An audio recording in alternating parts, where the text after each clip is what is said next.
क्षेत्रीय समाचार एकांश की विशेष प्रस्तुति के साथ मैं योशिता पांडे। श्रोताओं, हमारी आज की श्रृंखला में आप सुनेंगे हरिद्वार में आयोजित प्रथम अंतर्राष्ट्रीय पशु चिकित्सा एवं आयुर्वेद संगोष्ठी पर आधारित कार्यक्रम और प्रधानमंत्री के मन की बात कार्यक्रम के अंश की अगली कड़ी। आइए अब सुनते हैं हरिद्वार में चल रहे अंतर्राष्ट्रीय पशु चिकित्सा एवं आयुर्वेद संगोष्ठी में मुख्यमंत्री पुष्कर सिंह धामी ने प्रतिभाग करते हुए कहा, आयुर्वेद केवल चिकित्सा पद्धति नहीं है बल्कि आदर्श जीवन जीने की पद्धति है। पंचम वेद अर्थात आयुर्वेद हमारी प्राचीन विरासत का अभिन्न अंग रहा है और आज हमारे देश के यशस्वी प्रधानमंत्री मोदी जी ने भी जो पंच प्राण विकास रणनीति में देश के विकास लक्ष्य को प्राप्त करने के लिए अपनी इसी जो हमारी समृद्ध प्राचीन विरासत है, जो पारंपरिक ज्ञान है, उसको पूरी तरह से सहेजने पर जोर दिया है। जो हमारी जीवन पद्धति थी, जो प्राकृतिक रूप से जिसमें कोई अलग से काम करने की आवश्यकता नहीं थी, और आयुर्वेद की जो महत्ता है, उस आयुर्वेद की महत्ता को हम सब लोगों ने पिछले दिनों कोरोना महामारी के समय में इसके महत्व को, इसकी महत्ता को भली भांति हम सब लोगों ने महसूस किया होगा। जब कोई दवाई काम नहीं कर रही थी, जब किसी प्रकार का उपचार भी काम में नहीं आ रहा था, सारी दवाइयाँ फेल हो रही थी, तो उस समय हम लोग कौन सी पद्धति को अपना रहे थे? आयुर्वेद केवल चिकित्सा पद्धति नहीं है, अपितु यह आदर्श जीवन जीने की पद्धति है और आदर्श जीवन जीने का तरीका है। ये केवल बीमारियों का इलाज ही नहीं करता है, बल्कि आयुर्वेद को अपनाकर हम अपने शरीर को पूरी तरह से बीमार होने से रोक सकते हैं। जीव से जंगल है और जंगल से जीव है, यानी कि इकोसिस्टम ये हमारे सामने भली भांति ये बताता है कि जो हमारी प्राकृतिक चीज़ें हैं, ये पशुधन है, ये हमारे देश की बहुत बड़ी ताकत है, जिनको बचाना, जिनका संरक्षण करना, संवर्धन करना, ये हमारा प्रमुख रूप से एक कर्तव्य होना चाहिए। और मानव संसाधन के साथ ही आयुर्वेद के प्रयोग द्वारा हम अपने पशुधन को भी पूरी तरह से रोग मुक्त रखने का प्रयास कर सकते हैं। हम उस दिशा में आगे बढ़ सकते हैं। मुझे खुशी है कि आयुर्वेद और पशु चिकित्सा द्वारा पशुओं के रोग निवारण और रोग नियंत्रण के लिए प्रदेश में मौजूद हर्बल जो हमारे संसाधन हैं, उन संसाधनों का भी भली भांति उनका उपयोग किया जा रहा है। वर्तमान में जो मनुष्यों से भी अधिक पशुओं में एंटीबायोटिक्स का इस्तेमाल हो रहा है, जो केवल पशुओं के लिए नहीं, वो आने वाले समय में हमारे लिए भी अत्यंत हानिकारक है। और इसे हम आयुर्वेद को अपनाकर जो हमारे जीवन जीने की पद्धति है, उसको नियंत्रित कर सकते हैं। उत्तराखंड हमारा जड़ी बूटियों का भंडार है। मैं सबसे कहता हूँ कि उत्तराखंड में देवों की कृपा है, भगवान की कृपा है और प्रकृति का आशीर्वाद है। जहाँ देखिए आप, गंगा जी यहाँ निकलती हैं, यमुना जी निकलती हैं, उधर देखेंगे तो आप महाकाली निकलती हैं, सरयू निकलती हैं। ऐसे अनेकों नदियाँ जो 12 महीने चलती रहती हैं, वो प्रकृति द्वारा हमको प्रदत्त है, भगवान के द्वारा प्रदत्त है।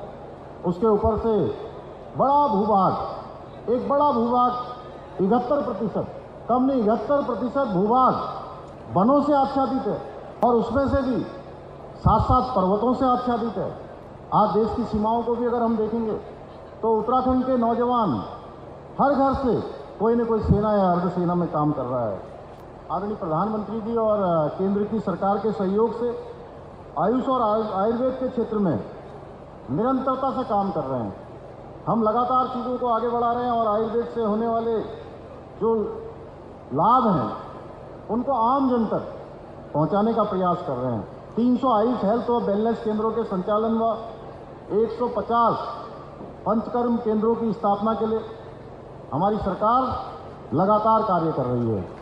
नेचुरोपैथी के जो हमारे चिकित्सक हैं, उनका यहाँ पर रजिस्ट्रेशन हमने प्रारंभ किया है।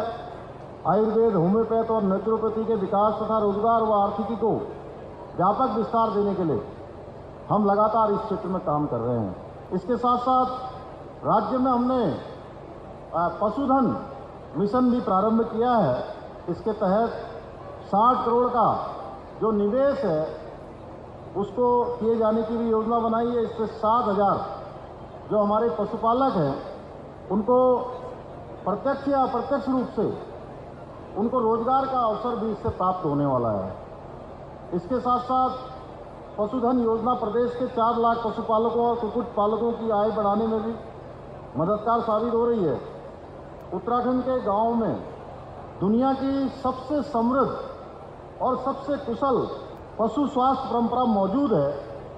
उत्तराखंड में पशु चिकित्सा सेवाओं को भी मजबूती प्रदान करने के लिए हमारी सरकार प्रतिबद्ध है। प्रदेश में 329 पशु चिकित्सालय, 778 पशु सेवा केंद्र, 760 कृत्रिम गर्भाधान केंद्रों को और सुविधाजनक बनाने के लिए हम लगातार काम कर रहे हैं। आदरणीय प्रधानमंत्री जी के नेतृत्व में देश में आज पशुधन के लिए जो नए तरीके, जिस प्रकार से आज पशुधन के क्षेत्र में हो, प्राकृतिक खेती के क्षेत्र में हो, या प्रधानमंत्री मोदी जी के आह्वान पर, उनके अनुरोध पर संयुक्त राष्ट्र ने इस वर्ष को जो मिलेट वर्ष के रूप में घोषित किया है, इन सभी के लिए जहां हमारी केंद्र की सरकार काम कर रही है आदरणीय मोदी जी के नेतृत्व में, वहीं हमारी प्रदेश की सरकार भी इस क्षेत्र में विकास के लिए और इसके संरक्षण के लिए हम संकल्पबद्ध भी हैं और प्रतिबद्ध भी हैं। मैं पशुधन गौसदन के निर्माण के लिए भी 14 करोड़ 15 लाख रुपए की धनराशि का प्राथमिक रूप से प्रावधान किया है। गौ पालन योजना के लिए भी हमने 3.25 करोड़ रुपए का अलग से प्रावधान किया है। आने वाले समय में हम हिंदुस्तान के श्रेष्ठ राज्यों में हमारी गिनती हो और भारत दुनिया को दिशा देने वाला भारत बनेगा। भारत आगे आगे चलेगा और दुनिया उसके पीछे पीछे चलेगी।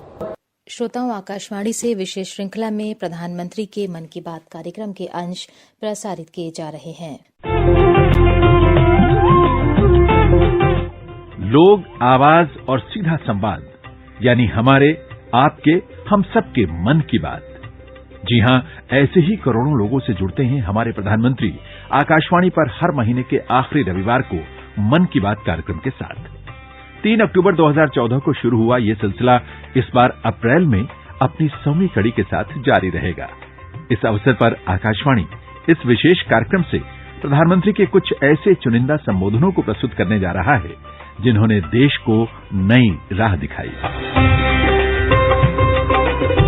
सेना के अफसरों और सैनिकों को अरसे से शिकायत रही 1 रैंक 1 पेंशन न मिलने की।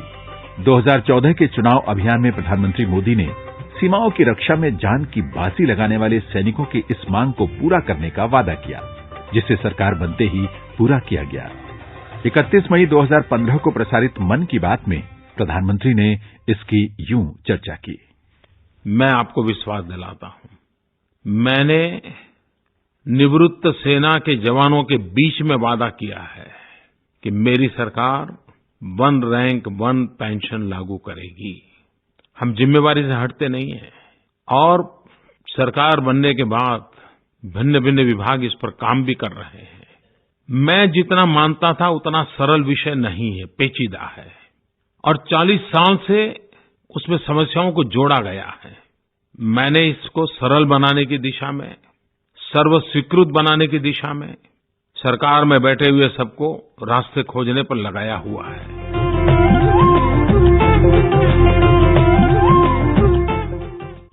प्रधानमंत्री नरेंद्र मोदी ने मन की बात के 99वें संस्करण के लिए देशवासियों से अपने विचार और ऐसे प्रेरणादायक प्रयासों को साझा करने के लिए प्रोत्साहित किया है जिनसे समाज में परिवर्तन आ सकता है। मन की बात की यह कड़ी इस महीने की 26 तारीख को प्रसारित की जाएगी। श्रोता अपने विचार माईगॉव या नमो ऐप पर साझा कर सकते हैं अथवा 1800117800 पर अपना मैसेज रिकॉर्ड कर सकते हैं। श्रोताओं, यदि हमारी आज की श्रृंखला उम्मीद करते हैं आपको पसंद आई होगी। अगले अंक में किसी नए विषय के साथ फिर होगी आपसे मुलाकात। तब तक के लिए नमस्कार।